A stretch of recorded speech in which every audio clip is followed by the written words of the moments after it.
ഈ അവസ്ഥ, ഈ കോൺഗ്രസിനെയും വിശ്വസിച്ചുകൊണ്ടുള്ള ഈ മതേതര ഇന്ത്യയുടെ പോക്ക് ഈ രാജ്യം ഏത് ദുരന്തത്തിലേക്ക് എത്തും എന്ന് നമുക്ക് പറയാൻ കഴിയില്ല.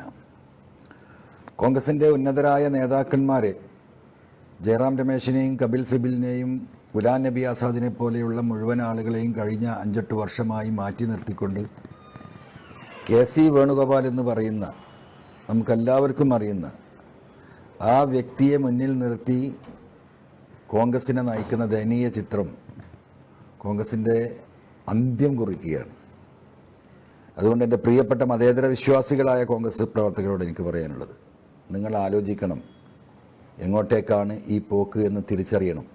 ഈ ഫാസിസ്റ്റ് ഭരണത്തെ, BJPയെ, വർഗീയതയെ തടുക്കാൻ ഇന്ന് ഇന്ത്യയിലുള്ളത് ഇടതുപക്ഷ പ്രസ്ഥാനമാണ് എന്ന യാഥാർത്ഥ്യം നിങ്ങൾ ഉൾക്കൊണ്ട് നിങ്ങളുടെ രാഷ്ട്രീയ തീരുമാനങ്ങളിൽ നിങ്ങൾ മാറ്റം വരുത്തണമെന്നാണ് വിനയപൂർവ്വം എനിക്ക് പറയാനുള്ളത്.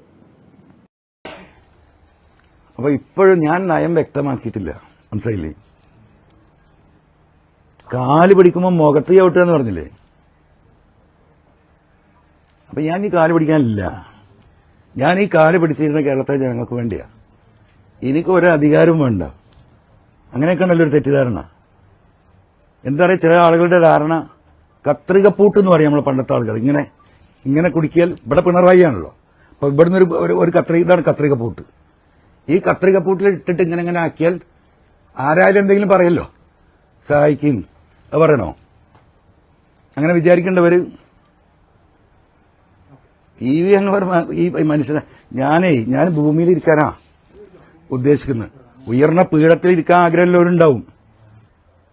അപ്പം എനിക്ക് ഇനി ഈ കാര്യങ്ങൾ സംസാരിക്കാനുള്ളത്, ഈ പറയുന്ന കോൺഗ്രസിന്റെ ഒരു വലിയ നേതാവ് ഇവിടെ ഉണ്ടല്ലോ, അതാരാ? KC വേണുഗോപാൽ എന്നൊക്കെ അറിയാം.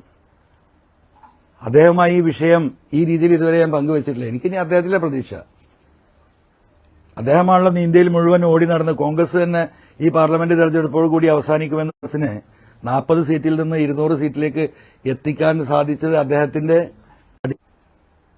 അദ്ദേഹത്തോട് ഈ വിഷയം എനിക്ക് സംസാരിക്കാനുണ്ട്. എനിക്ക് കുറച്ച് എന്റെ ഗ്രീവിയൻസ് പറയാനുണ്ട്.